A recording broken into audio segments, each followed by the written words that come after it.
Well, there we go. Mac's microphone is kind of messing up, but we're here. Recovery Monday on The View from a Pew. Oh. We're going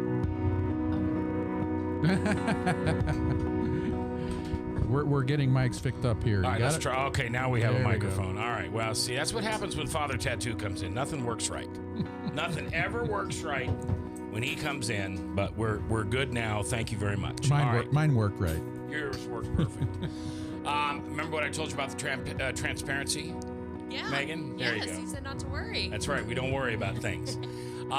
Welcome to the Monday edition of The View from a Pew. This is Recovery Monday, brought to you by Powell CDC.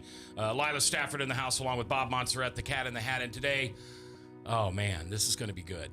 We sit here week after week, and we hear from people who are at one point or another addicts, alcoholics. They're just grabbed by the throes of some type of addiction or disease. And we know there are family members. Obviously, very few people can claim that their addiction doesn't impact somebody else. Now, sometimes you have those people who are home drinkers, and they're very slow to consume. So therefore, the people that are really only hurt are husbands, wives, spouses, children, grandchildren, brothers, sisters, things like that. Other times, there are people who are hurt from throughout the community. Today, we're going to talk to the daughter of hopeless alcoholic. Is that fair to say? I think that is fair. Come a little closer to the mic. Hi. Can Hopeless you hear me now? alcoholic, yeah. I would say, yeah. Okay, tried to get sober and just kept going back out for research. Yeah, he went to rehab probably 3 times. Yeah. Yeah. And sometimes it doesn't work. But anyway, this is Megan. She's a UNI graduate, and she was in your Alateen group. Correct. Mm-hmm. At Powell? No, not at Powell. At Lutheran Church of Hope. Okay. And so Lila's brought her in for us to get the perspective of an alcoholic father through the eyes of his daughter. Now, is mom included in this too? Is she alcoholic? No, she is not. Okay. And I got to tell you, this is going to be, it's going to be an eye-opening show for me because I choose to hear it that way.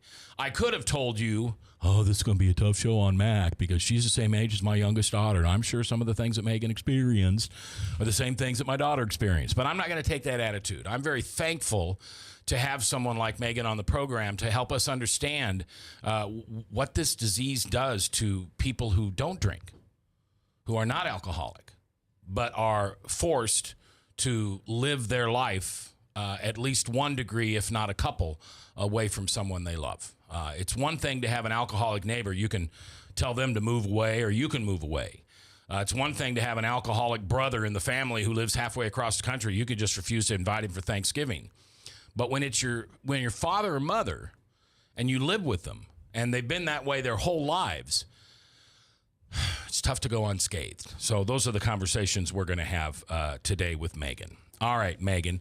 For as long as you can remember, was your dad a drinker?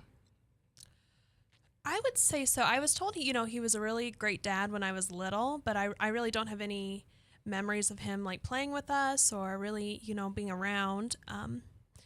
And then I, didn't really realize things were weird until I was probably in the upper elementary years, early junior high years, when I noticed my dad was a little different than other dads. And when you say we, you have a little brother and little sister. I do, yes. And are they all in that 20 to 25 range? They are not. My little brother's in high school. Okay. And my little sister is in college still. She's... All right. Now, and both of them also lived with the alcoholic father? Yes. All right. And is the little brother still living with the alcoholic father? He is not. Okay. He's with mom because they're divorced? Yes. How long have they been divorced? 6 years. Okay. And I'm going to take a lucky stab in the dark. Since your mom's not an alcoholic, I would imagine that alcoholism was a primary reason for that divorce. It was. Yeah. Probably still loves him to death. Just couldn't live with him. Maybe not even that. Okay, that's fair. That's fair. That's okay. No, but I remember during that time she was trying everything possible to make it work because she wanted him to get help. She wanted everything to work out, and she tried hard. I believe that too. My mom tried everything. One thing she tells me all the time is she thought she'd be married forever, and Yeah. the divorce really was the last case scenario due to To him. to his drinking. Yes. All right. And if I had your mother here, what do you feel she might say was the end, the final straw, the reason why she just said, I'm not going to be married to this guy forever? Was there an event, or was it just sick and tired of being sick and tired? It wasn't a big dramatic one. I remember the day she made him leave, the day she made him move out, and it was we were the rest of the family minus my dad was traveling, and he didn't want to go, and we actually had car problems, and we were broken down on the side of the road, and we called my dad for help, and he was too drunk to really understand what was going on. He couldn't help us in any. There's nothing he could do to help his family who needed him. Mm-hmm. And we come home, and the house is the mess. He's a mess, and my mom said, "I'm done." Yeah. Yep. Yeah. I remember my wife at one point near the time that I decided to surrender and get sober she said, I'm just on empty. I got nothing left. And she said, when we have these little silly incidents that are driven by alcohol, she said, I don't have any reserve tank to go to. And it took me a lot of years to understand that, but I'm beginning to understand it now. So, all right. So let's talk about, and by the way, we're not using last names, and because I respect the people that are on here, and there's no reason to go there. But tell me some good things, some good memories about your dad. Before my dad got really bad, his work was very important to him. He was a very hardworking man, very successful at his job. Towards the end, things got pretty bad, but for a while, he's very dedicated, very intelligent. He was a good man. I mean, Oh, no, hold on, whoa. I did not hear a daughter explaining her relationship with her father. I heard a letter of recommendation from somebody who he works with. I want to know what kind of dad he was to you. I guess Not very good. he was busy a lot, Okay. and yeah. That's what He my daughter provided- would have He said too. provided well for you. Yeah, he and did. I think he felt like that was his job, was to take care of the family, and he did a good job of that when he was clean and sober, or before things got really bad. Now, when you say before things got really bad, what does that mean? What was not very bad, and then what was very bad? Not very bad was, when I was in elementary school, when the only thing that seemed off about him is he would come home every night after work and sit down in front of the TV and drink his beer, go to bed by 8 p.m. Okay. And that was normal. See, and that, looking back, was actually that was the good time. Okay. And then, from there, after he moved out, he kept having little incidences where he'd get drunk, fall somewhere and hurt himself, or he'd get OWI, things like that. And that's when really that's what I call in my head the bad time. Okay. When I became always nervous that something was going to happen to him, like what was going to happen next. Like, So you could see the disease was progressing. And it also seems in the 22 minutes that I've known you, it also seems that you love him very much, and you want to protect him in a way. You don't want to really tell me what bad times were, and that's okay, Megan. I won't ask you to share that, but there are bad things that go unspoken publicly that happen behind the front door of a family home when somebody's an alcoholic. I can tell you one time that I don't even know if my daughter would remember this or whatever, but my wife was leaving to go to her family 7 hours away for the weekend. And I was just mad that she was leaving. I wasn't going to go with her, but I was mad she was leaving, and I was drunk. And it was probably 6 o'clock in the evening, and she had to leave, and my wife worried about my health or my condition. And so she called my daughter, which was probably 17, 18 at the time, and my daughter had to take care of me that evening and make sure I got to bed okay. And I don't know if she remembers it, but I made an amend around that. And, well, I guess I do know. She remembered it but didn't make a big deal out of it.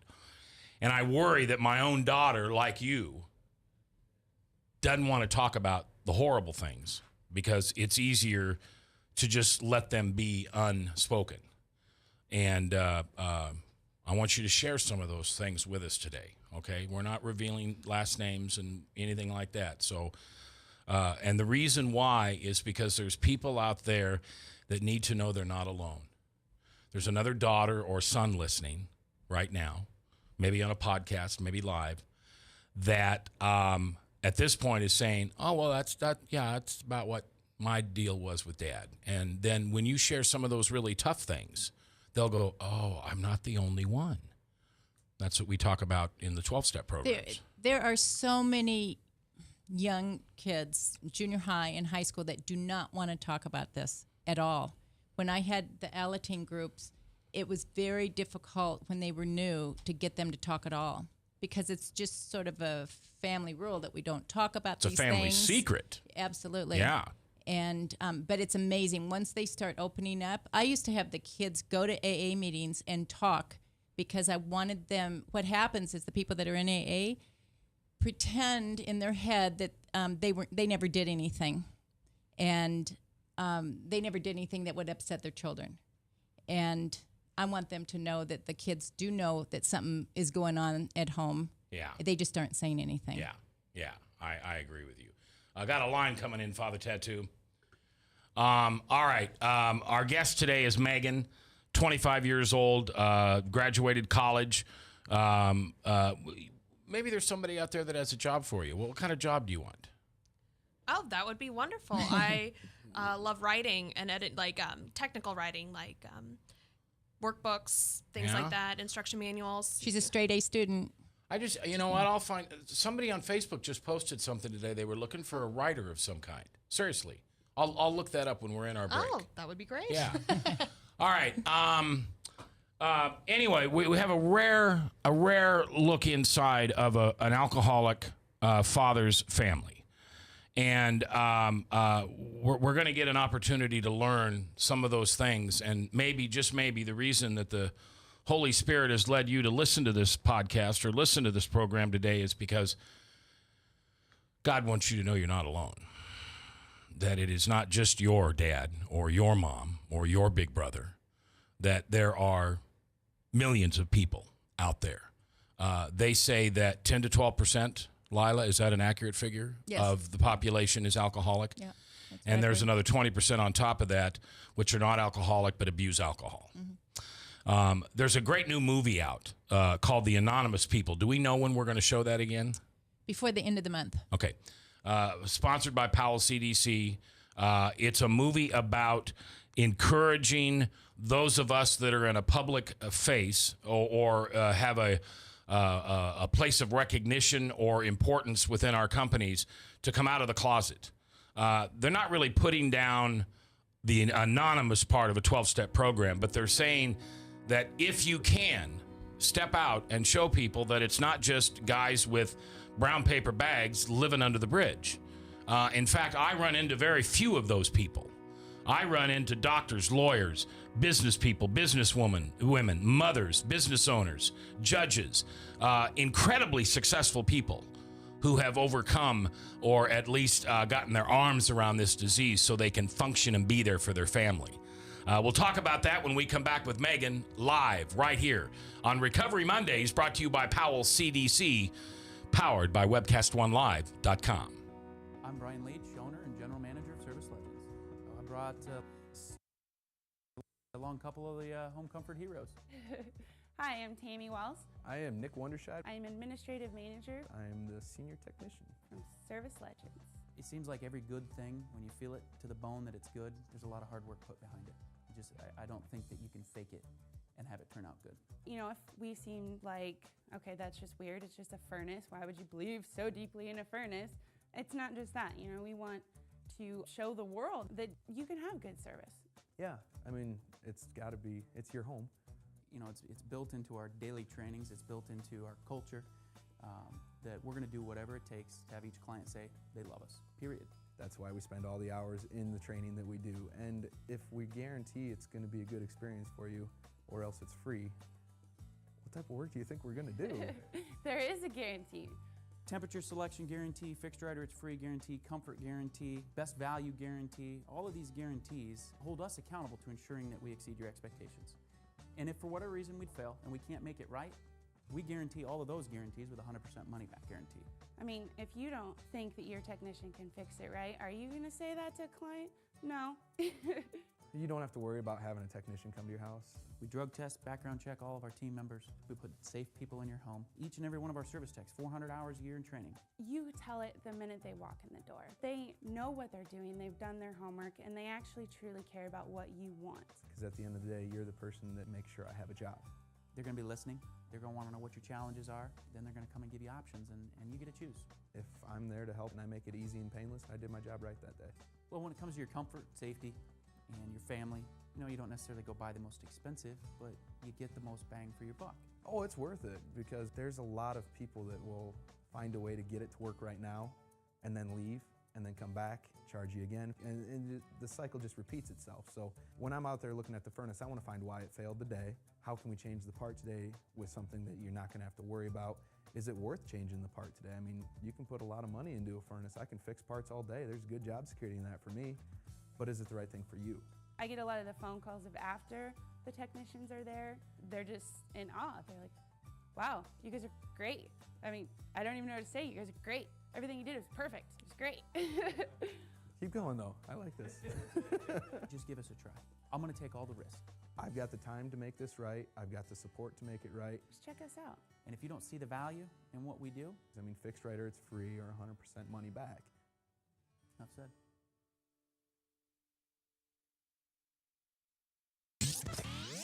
From the RE/MAX Real Estate Concept Studios, this is Webcast One Live.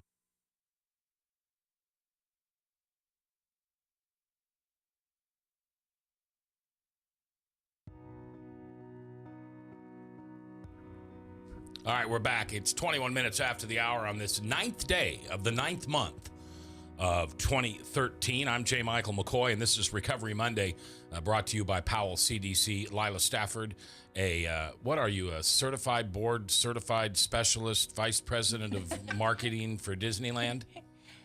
That sounds good. I'll be anything you want. Yeah.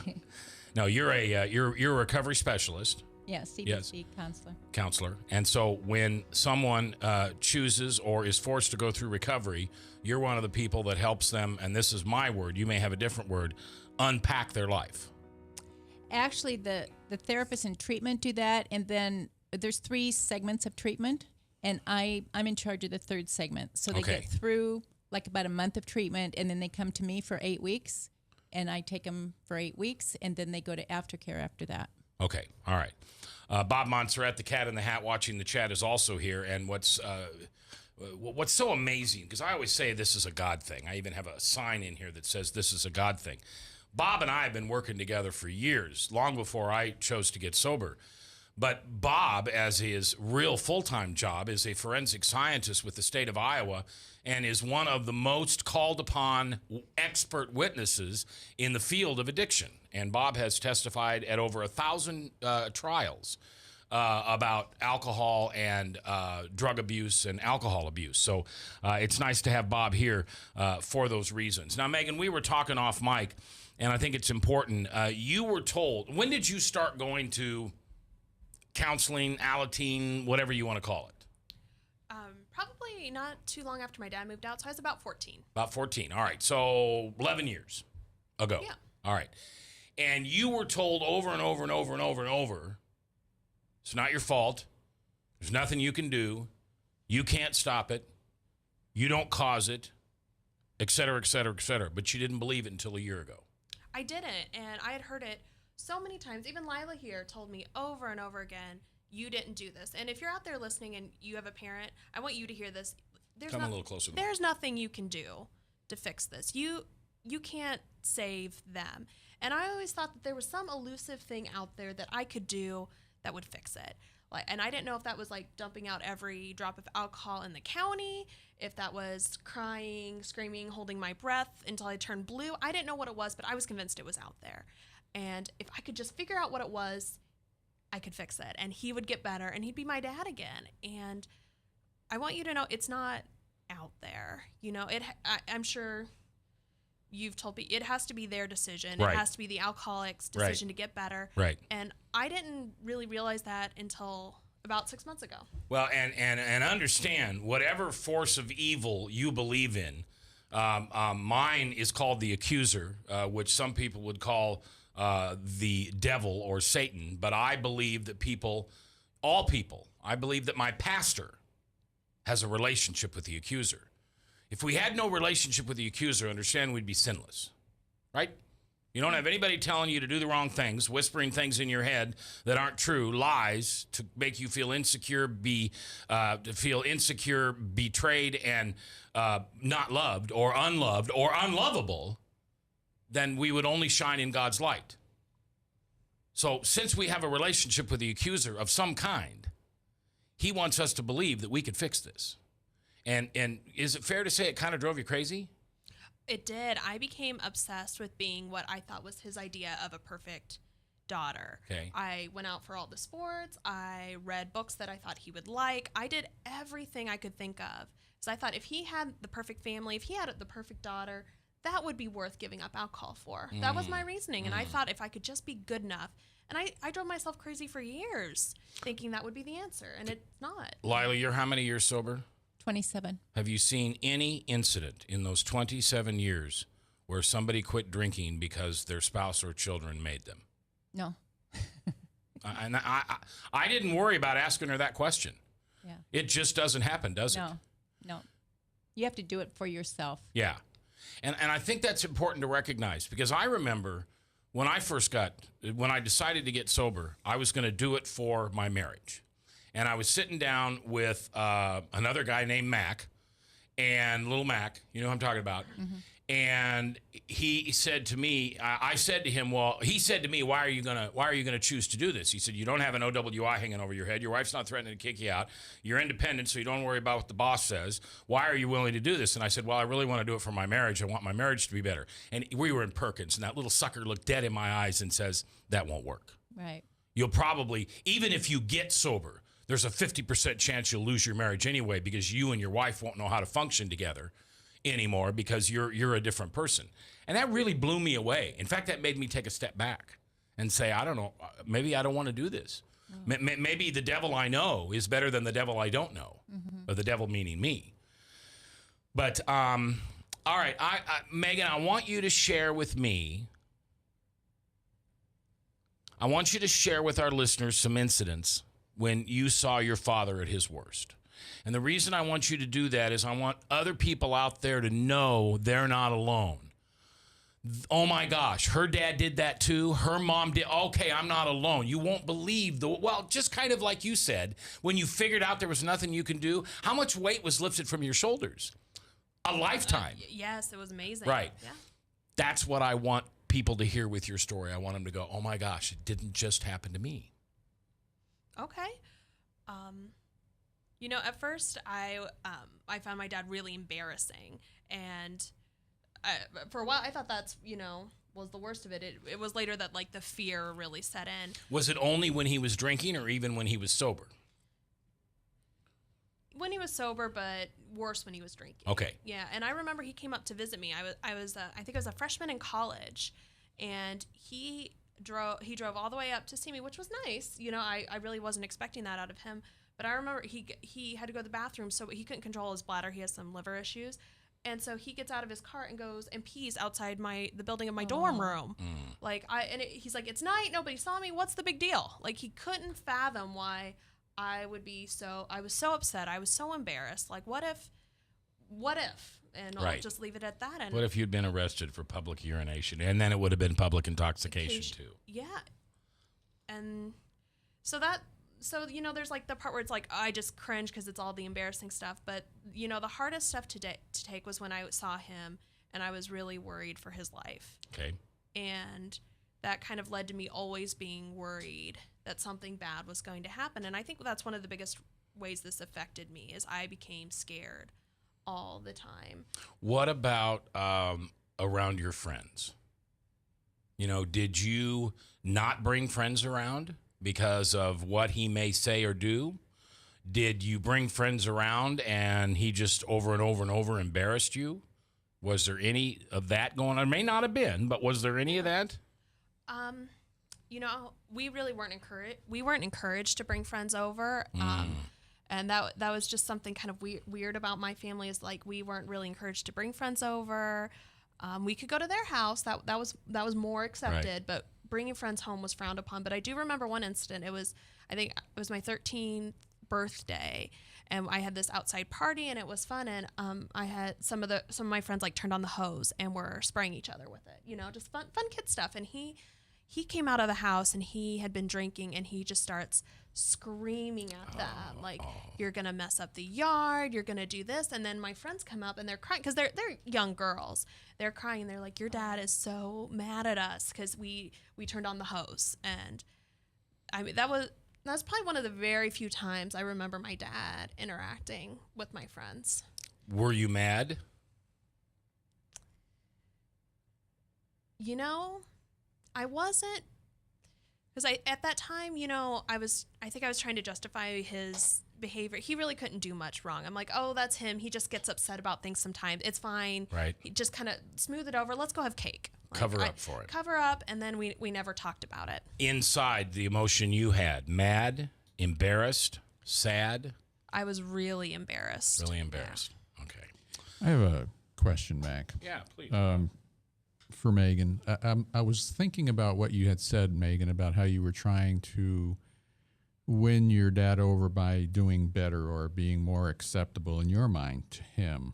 And I was thinking of that as, in a sense of maybe trying to make him love you more. I'm using that love word than his love for alcohol.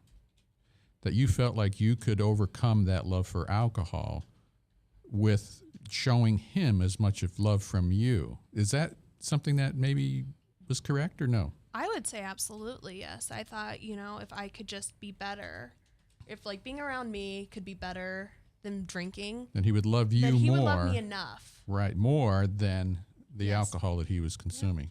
And so in that sense, since he didn't really show that, I'm imagining that for you, you're feeling like, you know, maybe he doesn't love me because his love is more directed towards that alcohol, that demon alcohol. And I don't know if that's the case, but one could assume that that might be the case. I can see that.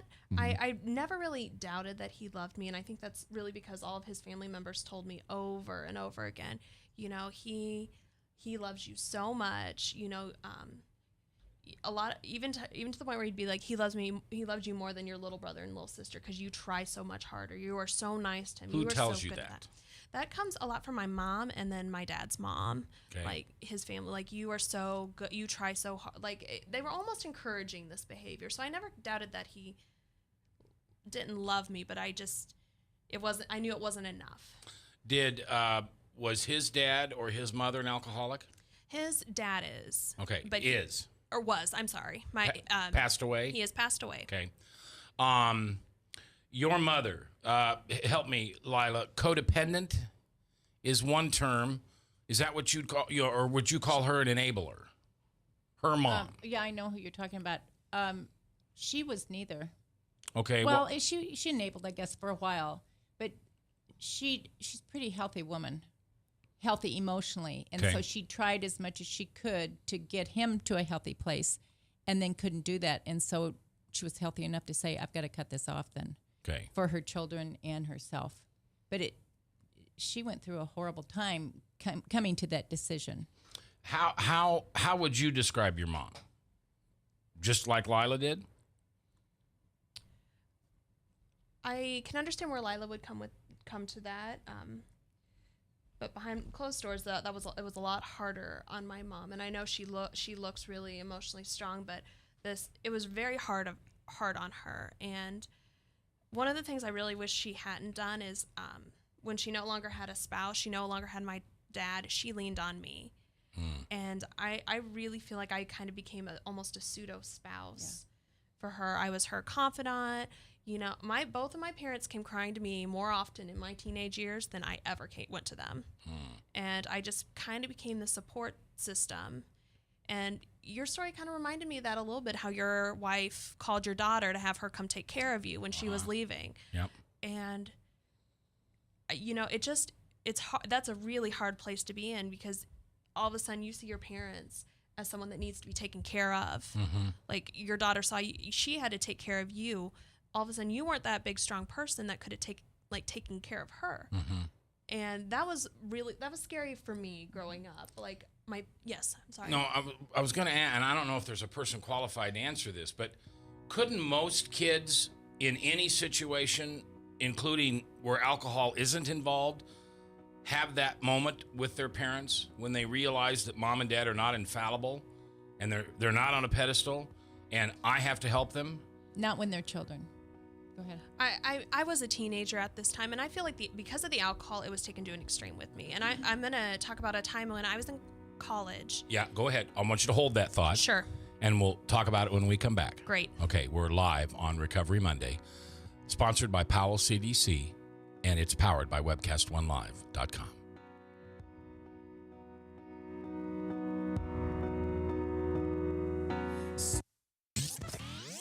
From the RE/MAX Real Estate Concept Studios, this is Webcast One Live. A father who is headed toward another heart attack. A woman who struggles daily with diabetes and her memory. A boy whose headaches keep him out of school. A mother who one morning discovers a lump. A girl whose condition defies diagnosis. You come to us because you need answers, but you also need more. You need understanding of what you're going through. You need comfort. You need to be treated as an individual, not a condition. You need to be included in your own care. You are the point of everything we do. That's why we're changing to Unity Point Health. It's a model of care that will help us work better together, where the physician who knows you best takes the lead, coordinating your care through every step, from the hospital to specialists, to rehabilitation, to health services in the home and in the community, to making sure the treatments are effective. By working as a team, we surround you with care, helping you manage your health and your conditions, guiding you to making better choices and living a healthier life. The point of Unity is you. Unity Point Health. This is Dan Fry, host of A Rebels Cause Radio, and I'm here to ask you a question. Are you tired of being marketed a second-rate product at a first-rate price? Or perhaps more importantly, do you want to wear something that shows who you are, which is a Christian, but doesn't look silly or even worse, just theologically incorrect? I want to introduce you to Wrath and Grace Clothing. They're a company that wants to provide you with clothes that you actually like, prices you can afford, and most importantly, they offer a sound, biblical message that represents who you are as a Christian. From the message presented in the graphics to the fit and finish, they have made their company on first-rate designs and high-quality fabrics and inks, and offered at a price you can afford. Wrath and Grace Clothing. Their mission is to proclaim the wrath and the grace of a sovereign God, one shirt at a time. Go to wrathandgrace.com to check out all their designs. That's wrathandgrace.com. If Tom Coates from Consumer Credit of America was your personal webmaster, Tom would filter out all bad debt emails. If Tom was your mailman, you'd never get any debt reduction junk mail. If Tom Coates was a lineman, he'd block any phone calls offering to reduce your credit card debt. Hi, I'm Tom Coates with Consumer Credit of America, and we're still your best choice for credit counseling. We're local, we're accountable, and we can do more. You make the call when the time's right for you. When it comes to competition, there really is none for Consumer Credit of America. All right, we're back 22 minutes before the top of the hour, of course, is Salem Radio Network News. And then, of course, we have True Blue with Michael Mudloff from Westkirk Presbyterian Church. Our guest today is Megan. She's the 25-year-old college graduate, straight-A student of an alcoholic. And she's giving us a very rare peek into what it's like to be the daughter of an alcoholic. And in this case, it was her father. So mom didn't drink? Nope. Not at all? Never had a problem. Okay. You were going to tell me something about college when you were in college. Turn that mic just a little closer to you. sure. Yeah. You were going to tell me something about in college.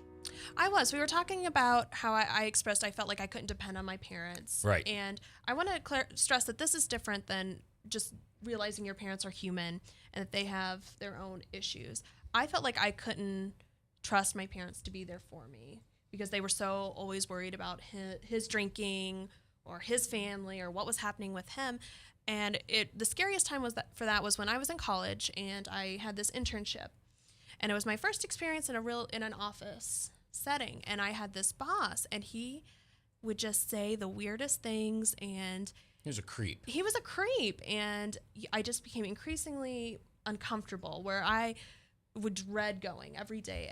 But I didn't know, everyone else was acting normal at the office. Was this just me?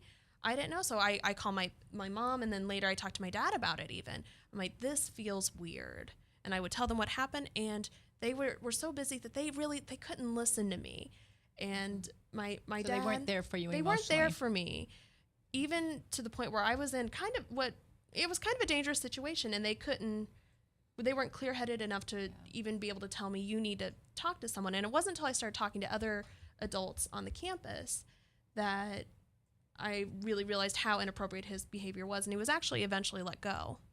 The creepy guy. The creepy guy, yes. I don't think that's unusual in a family where you're preoccupied with the addiction and just thinking about that, and it's hard to pay attention to anything else because it's taking up your whole thought process. Mm-hmm. Well, what it sounds kind of like to me is that you had to grow up all by yourself, not physically, but emotionally. Sometimes it feels like that.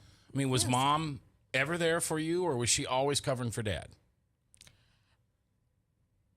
Especially in the beginning, she tried to be there for me, but then I just got into this habit of always being there for her. Anytime she was crying or anything, I wanted to be there. I wanted to make it better. So I would try to control everything in her life to make it better. Like just if it was trying to obsessively clean the house first so she wouldn't have to worry about it. Things with food and cooking. I would try to protect everything about her because I didn't want her to be upset because I knew she was dealing with enough stuff with my dad. Did you feel like she was fragile? Yes. Yeah. Mm-hmm. All right. You turned out spectacularly, at least on the outside. Thank you. You know, you're a college graduate. You're a beautiful woman.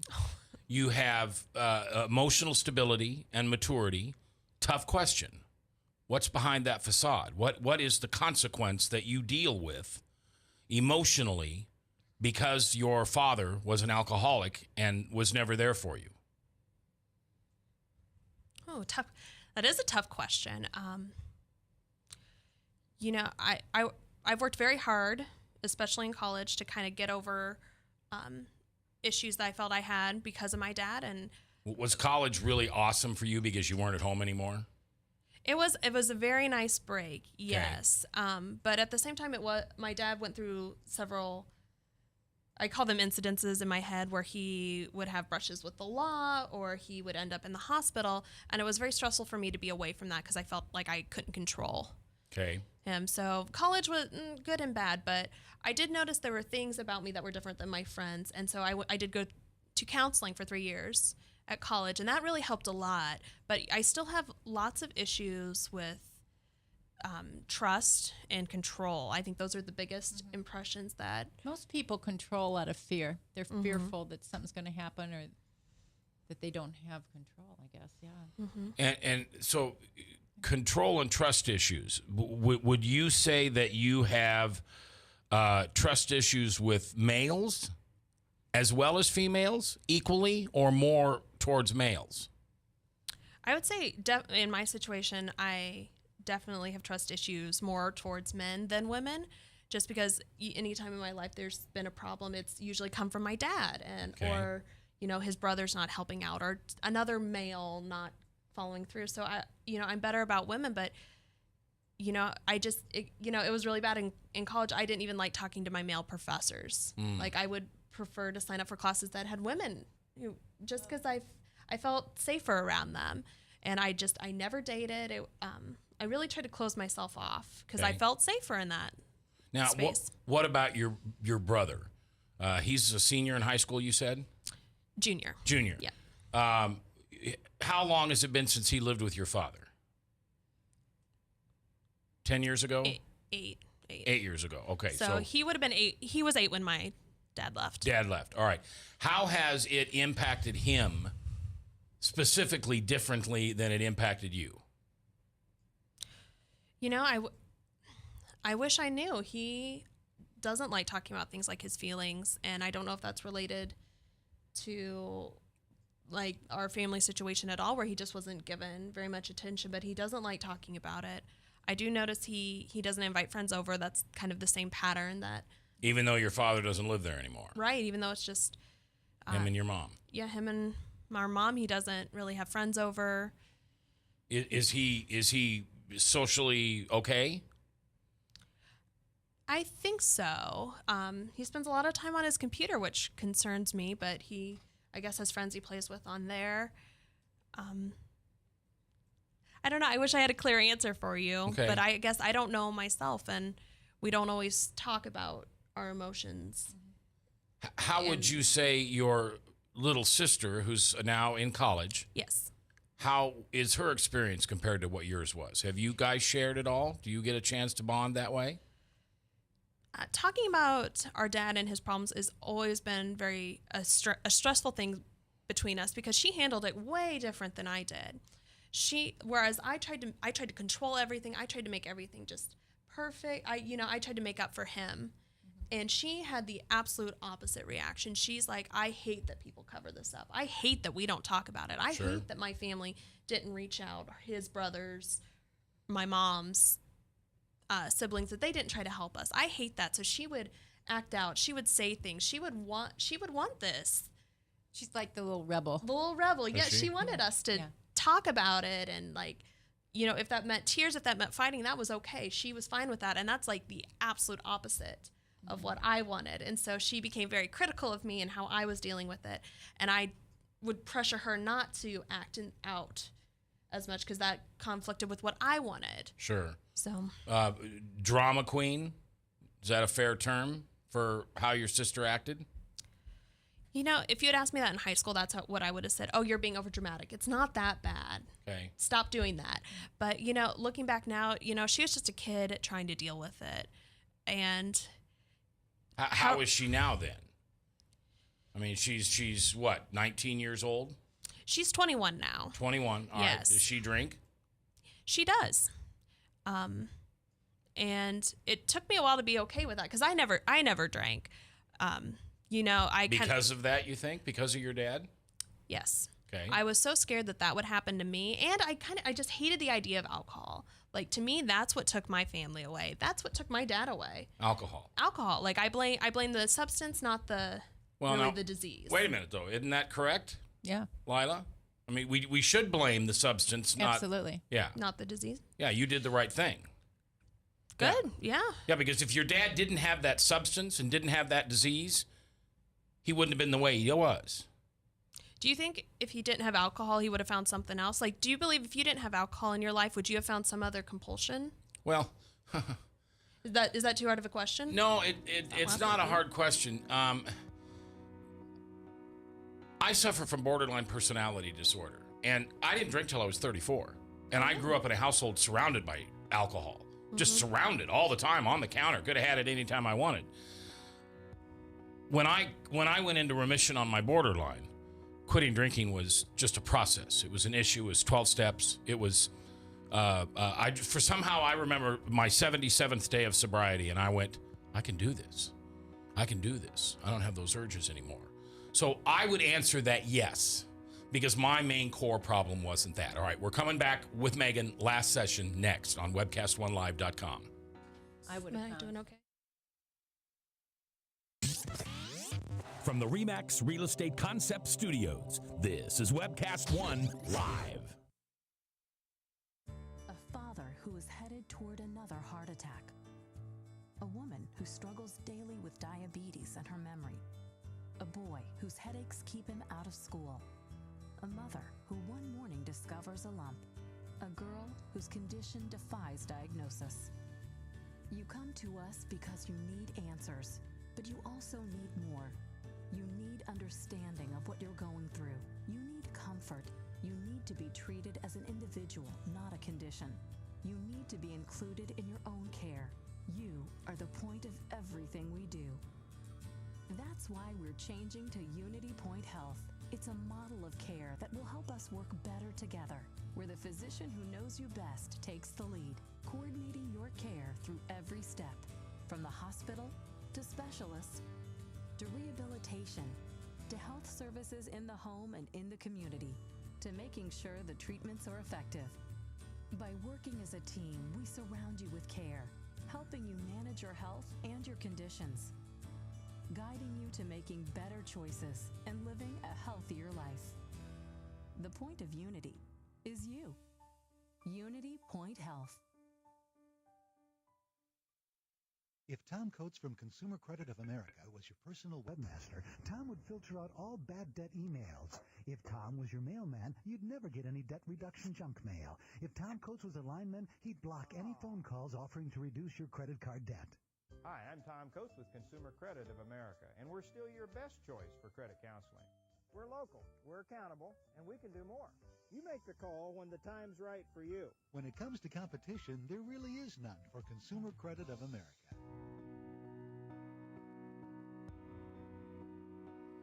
We're back in our last segment here with Megan on Recovery Monday, sponsored by Powell CDC. I really don't want to talk about this, but I started, so I'm going to finish because it's not fair to the audience for me to start this. I went to a doctor, a head doctor, shrink, whatever you want to call him, in 2004 and said, I want to quit drinking. I don't like the taste of it. I don't enjoy it. I don't do it socially anymore. It is this thing I do so I can go to sleep. And I said, I need you to help me. And so he ran several tests on me, not medical, but head tests. And he came back and he said, Mac, you may or may not be an alcoholic. I don't know that. But what you are is you have borderline personality disorder, which is something I attracted when I was about 6 or 8 years old. And basically the bottom line of borderline is I live in intense fear of betrayal and abandonment. And by God, I'm going to abandon you or betray you before you could ever do it to me. So I am fiercely loyal until I don't feel you're going to be on my side anymore, and then I'm really not a nice person, and I'm vengeful, and I let the tire air out of a guy's tire once, and I'm talking about when I was 30, not when I was 3. Really bad stuff, okay? Very successful business-wise, but it's because it was my own world. And if you came into my world and wanted to be a part of it, and you were my soldier, my minion, you were exalted. But the moment you left me or the moment you did something wrong, I was not a very nice person. And so I needed to get over that. And after 5 years of counseling, because there's no drugs, there's nothing you can take to make this go away. I had to rethink the way I think things. In December of 2009, my therapist said, you've been in remission for about a year. I've watched you handle situations. You no longer, borderline no longer controls you, and now you can quit drinking. So 4 months later, I finally got what I needed, which was a total surrender to the God of my understanding, which I call Jesus Christ. And through him and a 12-step program, I was able to quit drinking. So the answer to your question is alcohol wasn't what made me the crazy person. It was a mental disorder. I believe that if alcohol was not present in your father's life, yes, he may have found something different. I don't know. Mm-hmm. But did he drink all of his life? I mean, is this a teenage thing for him? You know, I don't know because I hear different. Yeah, I wasn't there, and I hear different versions of what happened. My mom says when she married him, he said, you know, I like my beer. That's just something you're going to have to live with if you marry me. And she was like, that's fine.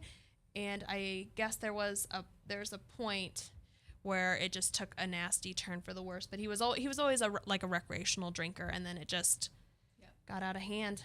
Yeah, you don't learn to control your drinking. So tell me about life now. You're a successful college graduate. You may be going to graduate school. You seem, for the most part, as much as anybody in this room, you got your thesis together. You're a productive member of society. Where's Dad? My dad is actually living in a nursing home. Okay, how old right is he? now. He is 50.